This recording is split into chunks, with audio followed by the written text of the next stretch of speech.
तो डिस्टेंस और डिस्प्लेसमेंट में फ़र्क क्या है? मिसाल के तौर पे आपने यहाँ से जाना है और वो दरवाज़े के पास जाना है। अब मल्टीपल वेज़ हैं जाने के। आप यहाँ से भी जा सकते हो, वहाँ से भी जा सकते हो। आप छलांगे मारते भी जा सकते हो, अंडरग्राउंड रास्ता बना के भी जा सकते हो। पॉइंट 2 हैं, वेज़ डिफरेंट है, ठीक है?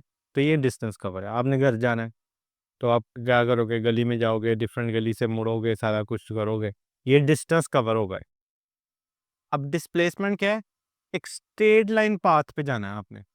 मैं आपने कहूँ ये पॉइंट ए है, वो पॉइंट बी है, अब आपने कहीं इधर-उधर नहीं जाना, स्ट्रेट उस लाइन में जाना, जैसे मर्ज़ी जाओ। घर जाना है, तो कोई गली नहीं मुड़नी है, सीधा यहाँ से सीधा जंपें मारनी पड़े, पीछे खोद-कूद के, तोड़-तोड़ के दबाने जाना पड़े, जाना स्ट्रेट लाइन मोशन जाना है आपने अपने घर की तरफ, तो वो डिस्प्लेसमेंट होती है।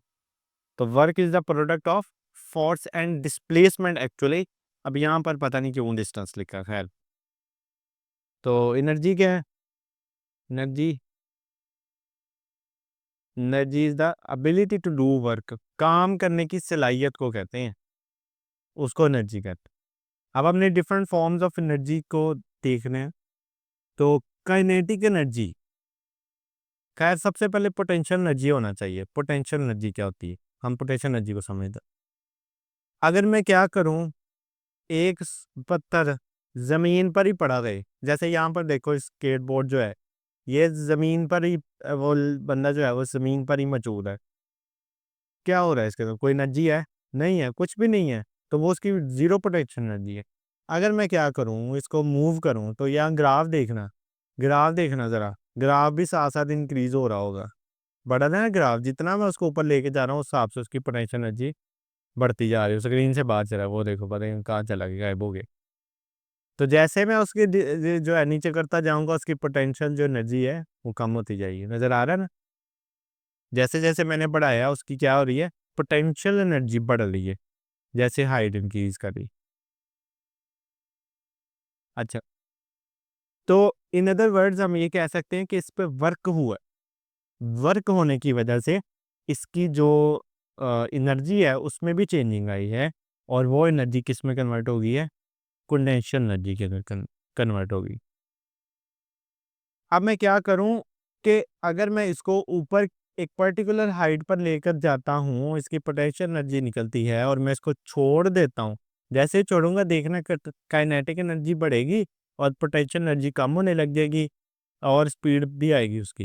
ये देखना, देखा था आपने कि जब मैंने उसे छोड़ा तो पोटेंशियल एनर्जी कम होती गई, काइनेटिक एनर्जी बढ़ती गई। अब काइनेटिक एनर्जी क्या है? वो एनर्जी जो कि मोशन की वजह से आती है। मोशन होने की वजह से आती है, उसे काइनेटिक एनर्जी कहते हैं। अब मैं इसको ज़रा इसके ऊपर छोड़ता हूँ, ताकि हम इस चीज़ को अंडरस्टैंड कर सकें।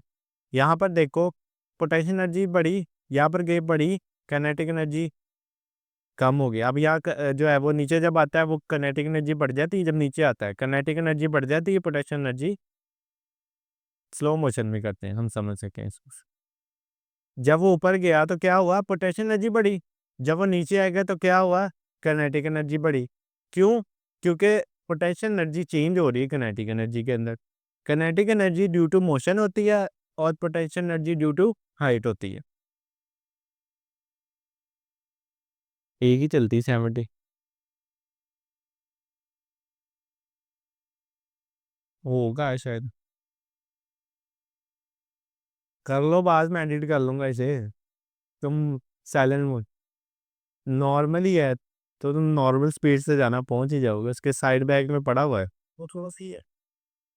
थोड़ा-सा ही है तो हाँ, थोड़ा सा भी खाओ। ले जाओ, ₹200 ले जाओ इमरजेंसी में फिर। अच्छा, तो क्या चीज़ है कि ये कन्वर्ट हो रहे हैं from kinetic energy to the potential energy. तो जो पोटेंशियल एनर्जी वो क्या थी? एनर्जी ड्यू टू हाइट, और काइनेटिक एनर्जी क्या है? Energy due to motion. समझो इस बात को, मोशन की वजह से और हाइट की वजह से ये डिफरेंस है। अब खैर उसने यहाँ पर एग्जांपल दिया है बैट की, जब कहते हैं कि बैट हिट करता है बॉल को, तो वो रनिंग बॉल के पास जो पहले तो बॉल फेंकी ना, उसके पास एक काइनेटिक एनर्जी में मौजूद थी। तो फिर क्या हुआ, बॉल थोड़ा-सा डिस्टेंस कवर करके स्टॉप हुई, जहाँ पर उसको हिट किया गया, तो बड़ी ज़ोर से फ़ोर्स लगाई गई और फिर फ़ोर्स करते हुए वो क्या हुआ, वो बॉल हिट करके आगे गई है। अब उसके पास जो है ना फ्रिक्शन भी मौजूद है, लेकिन उसकी फ्रिक्शन जो है वो एयर की वो इतनी ज़्यादा नहीं, नेग्लिजिबल है। अगर बहुत ज़्यादा फ्रिक्शन होती, तो वो बॉल मूव ही ना कर पाती। फ्रिक्शन क्या चीज़ है? फ्रिक्शन रुकावट है उसके काम में। अब यहाँ पर अगर मैं इसको नॉर्मल कर देते हैं। अगर इसके अंदर फ्रिक्शन ऐड कर दें, मिसाल के तौर पे इसमें फ्रिक्शन बहुत ज़्यादा हो जाए, तो ये क्या हो जाएगा, इसका मूव करना मुश्किल हो जाएगा।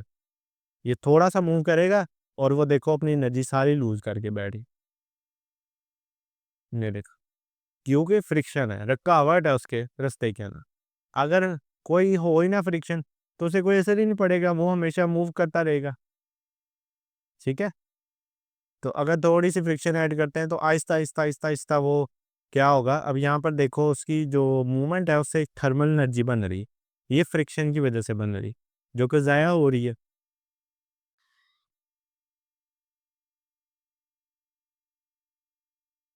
अच्छा, वो कह रहा है कि जब सेम अमाउंट ऑफ एनर्जी उसके ऊपर लगा दी जाएगी, पहले तो बॉल फेंकी ना, बॉल फेंकी तो वो मूव की।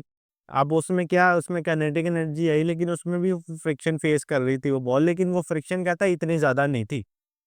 अब क्या हुआ, बॉल को हिट किया गया सेम अमाउंट ऑफ फोर्स से, तो वो क्या करेगा, मूव करके जाएगा। अब बॉल ने एक वर्क और किया है, किसके खिलाफ? फ्रिक्शन के खिलाफ। बॉल ने एक वर्क और किया है, फ्रिक्शन के खिलाफ किया है, और वो जो प्रोडक्ट ऑफ फोर्स है और डिस्टेंस कवर्ड है, वो उसका वर्क डन हमें बता देगी कि कितनी फोर्स अप्लाई की है बैट ने उस बल्ले के सॉरी, उस बल्ले ने उस बॉल के ऊपर कितनी फोर्स लगाई है, और उस बॉल ने कितना डिस्टेंस कवर की है। वो सारा कुछ हमें पता चल जाए तो हम उसके ऊपर लगने वाला वर्क भी निकाल सकते हैं। ठीक है?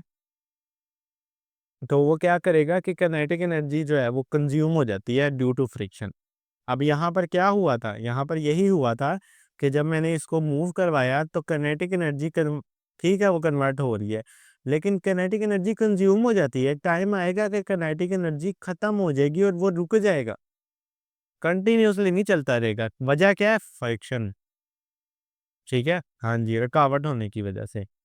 और काइनेटिक एनर्जी उसकी स्पीड पर भी डिपेंड करती है। जितनी ज़्यादा स्पीड होगी उतनी ज़्यादा काइनेटिक एनर्जी होगी। उसका यहाँ पर अगर आप स्पीड भी मीटर देखो, तो काइनेटिक एनर्जी की वजह से स्पीड होगी। अब मैंने इसको हाइट पर लेके गया हूँ, पोटेंशियल एनर्जी इसकी मैक्सिमम है। कोई स्पीड आ रही है? कोई नहीं आ रही। जब मैं इसे इसकी काइनेटिक एनर्जी आएगी फिर स्पीड आएगी। ये देखना। यहाँ पर देखो, जैसे ही वो पोटेंशियल पे आता है स्पीड कम हो जाती है। जैसे काइनेटिक पे आता है तो स्पीड बढ़ जाती है। ठीक है? और बाकी वो फ्रिक्शन की वजह से स्पीड स्लो हुई जाए। तो this is the a, 2 basic type of energy और उनकी आपस में इंटर कन्वर्जन्स। ठीक है? उसके बाद है इलास्टिक पोटेंशियल एनर्जी। अब अगर आप स्प्रिंग को प्रेस करो एक, तो क्या हो जाती है, उसकी एनर्जी स्टोर हो जाती है। स्प्रिंग को प्रेस करने से उसके अंदर एनर्जी स्टोर हो जाती है। मिसाल के तौर पे आप इसी स्टेपलर को देखो, इसके अंदर ये स्प्रिंग लगा हुआ है। अब मैं इसको दबाता हूँ, क्या हुआ है, ये इसकी छोटा नहीं हो गया ये? इसके अंदर क्या थी, एनर्जी स्टोर हो गई है। अब जैसे मैं छोड़ूँगा वो अपनी असली हालत में वापस आ जाएगी। जितना बड़ा स्प्रिंग होगा उतनी ज़्यादा वो एनर्जी स्टोर कर सकते हैं। तो इसने क्या किया, अपने अंदर एनर्जी स्टोर कर ली है। अब क्योंकि इसने अपने अंदर एनर्जी स्टोर कर ली है, इसलिए इसको कहेंगे इलास्टिक पोटेंशियल एनर्जी। क्या कहेंगे? Elastic potential energy. और जैसे मैं उसे छोड़ूँगा उसकी एनर्जी उस रिटर्न हो जाएगी, वापस आ जाएगी।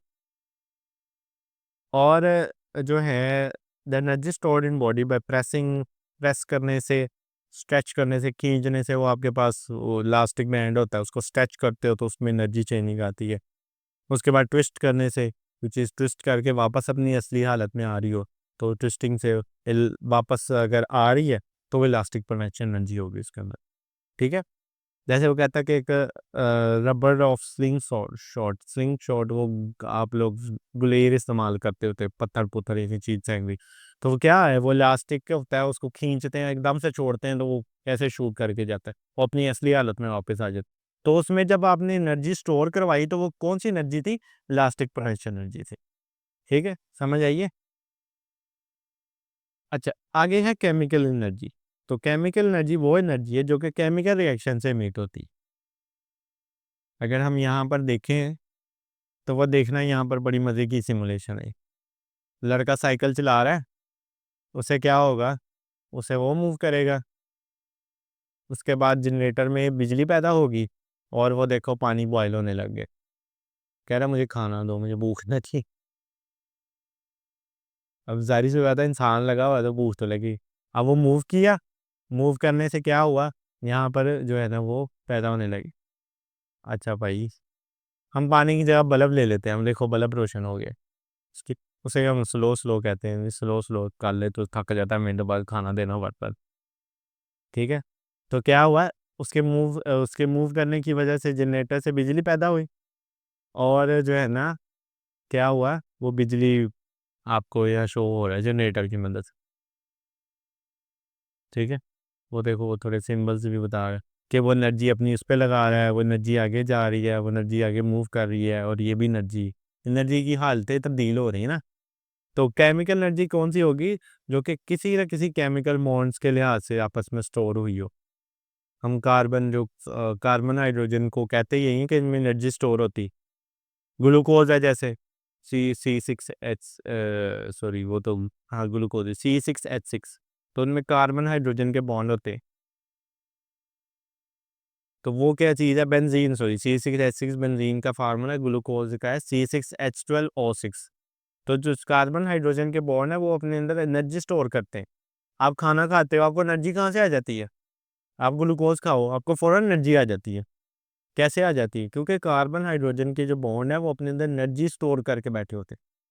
तो वो जो एनर्जी उनके अंदर है कार्बन हाइड्रोजन के अंदर, वो कौन सी एनर्जी है, वो केमिकल एनर्जी। कौन सी एनर्जी है, केमिकल एनर्जी है। और वो एनर्जी को हालतों में आप चेंज कर सकते हो। अब वो क्यों बार बार कह रहा है कि मुझे फीड करो, क्यों, क्योंकि उसको उसके पास एनर्जी खत्म हो गई है।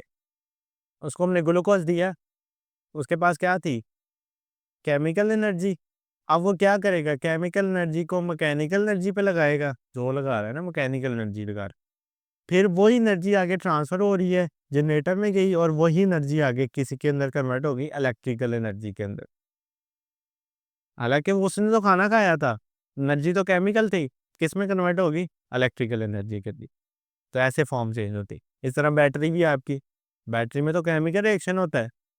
बैटरी के अंदर कोई बिजली पहले से पड़ी नहीं होती, केमिकल रिएक्शन होता है जिसकी मदद से वो क्या होता है, बिजली में कन्वर्ट हो जाता है। तो आपकी वो वही एनर्जी स्टोर भी कर सकता है अपने अंदर, और वही एनर्जी आपको जब ज़रूरत है दे भी सकता है, इसलिए तो हम उसे बैटरी कहते हैं। उसके बाद है heat energy. Heat energy, heat की फॉर्म में एनर्जी हो, और ये मूवमेंट ऑफ मॉलिक्यूल्स जो है इसकी वजह से हो रही है। जैसे कि यहाँ पर देखो, हमारे पास एक थर्मल एनर्जी थी, ठीक है, अब देखो फुल गर्म हुआ है इस वक्त। अब जैसे हमने यहाँ पर इसको छोड़ा था, तो हमारी क्या हुई थी, थर्मल एनर्जी बढ़ती जा रही है। अब ये फ्रिक्शन की वजह से पैदा हो रही है, लेकिन है तो ये भी एनर्जी ना। तो ये क्या हीट है, हीट एनर्जी है ये। तो heat energy movement of molecules की वजह से होती है। जब आप किसी चीज़ को गर्म करते हो तो वो क्या करते हैं, मॉलिक्यूल बड़े ज़ोर ज़ोर से वाइब्रेट करते हैं। ज़ोर ज़ोर से वाइब्रेट करने की वजह से उसमें हीट पैदा होते हैं। तो जितना ज़्यादा वो फास्ट मूव करेंगे उतनी ज़्यादा उनमें हीट हो जाएगी, और यही सोर्स है हीट एनर्जी की। जैसे बर्निंग ऑफ फ्यूल है, आप कोई भी गैस जलाते हो, फ्यूल है वो भी, तो उसे जलाते हो, उसे क्या निकलती, हीट निकलती है। उसके बाद वो कहता है कि जब करंट पास किए जाते हैं किसी भी एलिमेंट इलेक्ट्रिकल हीटर के, तो उससे हीट प्रोड्यूस होती। आपके घर में इस्त्री होती है, अब उसके अंदर कोई गैस लगी हुई है, वो कैसे गर्म हो जाती, उसके अंदर एक एलिमेंट लगा होता है, वो एक तार सी होती है। जब उसको दो को हम बिजली देते हैं, क्योंकि बहुत ज़्यादा वोल्टेज होती है, तो फ़ौरन गर्म हो जाती है, और बहुत ज़्यादा गर्म हो जाती है, तो आप उसे कपड़े इस्त्री कर ले। तो बस काम उसका इतना ही है।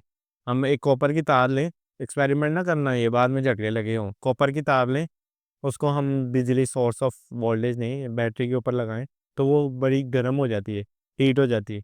और यही प्रोसेस है कि इलेक्ट्रिक हीटर के अंदर, बस इस्त्री के अंदर भी, इलेक्ट्रिक आयरन में भी ये प्रोसेस है। हाँ, ज़्यादा हो जाए तो पिघल जाती है ना वो फिर। अच्छा, मैं आपको मॉलिक्यूल्स दिखाने लगा था कि मॉलिक्यूल्स कैसे काम करते हैं। ये देखो,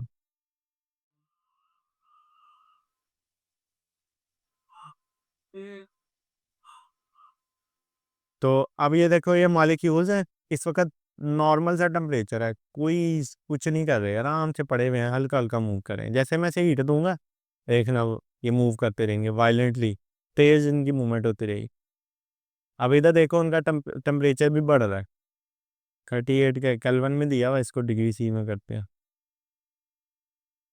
वो इतने ठंडे हुए हैं, 200 तो -200 डिफरेंस।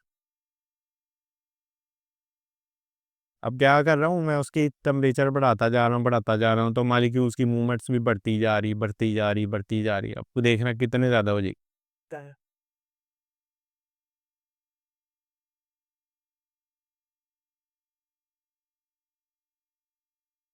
अब प्रेशर भी देखो ड्रास्टिकली चेंज होता रहा है, प्रेशर भी उसमें कंटेनर बंद है ना, वो देखो उंगली से बंद किया हुआ उसने, उंगली टूट जानी है उसकी, जितना प्रेशर होता जा रहा है।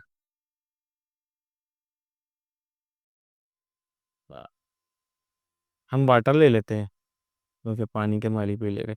लो, अब देखना इसका कैसे प्रेशर बढ़ेगा। वो देख कितने वायलेंटली मूव करने लगे हैं, एक दूसरे में बज रहे हैं, इधर बज रहे हैं, उधर बज रहे हैं, बजी जा रहे हैं। हम और गैस भर दे, इसमें भर देते हैं। ये लो और भर दिए ना।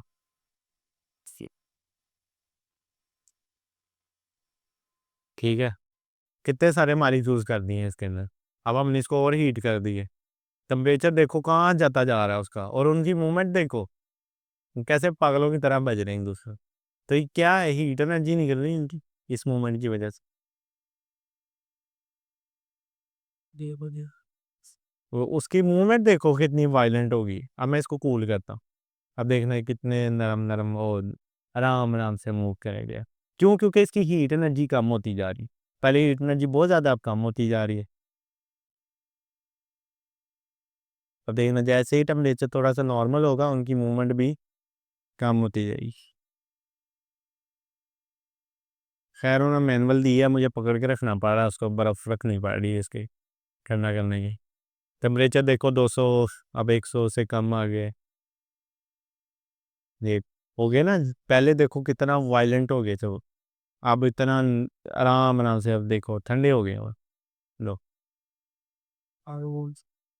अब जो है वो कितने एक ही जगह पर रह रहे हैं, अब वैसे एक दूसरे पे नहीं बज रहे, अब ये अपनी जगह पर मूव कर रहे हैं, बिकॉज उनकी हीट एनर्जी कम होगी बहुत ज़्यादा। समझ आई चीज़ों की? तो हम और कूल कर देंगे तो वो इकट्ठे और करीब आ जाएंगे अपने। अच्छा, तो कौन कौन सी एनर्जी टाइप पढ़ी है? Potential energy, kinetic energy, elastic potential energy और हीट एनर्जी। ठीक है, और केमिकल एनर्जी भी। तो ये डिफरेंट टाइप्स हैं, इनकी फॉर्म्स है, आपने उनके अकॉर्डिंग जो है इनको याद रखी। ठीक है।